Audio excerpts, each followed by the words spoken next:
ووصينا الإنسان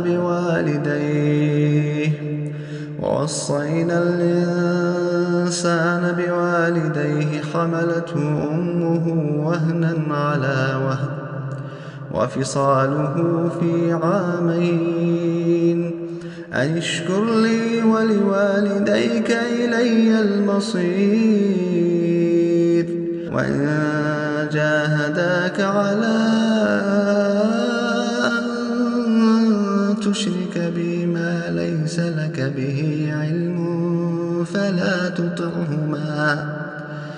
وصاحبهما في الدنيا معروفا واتبع سبيل من أناب إلي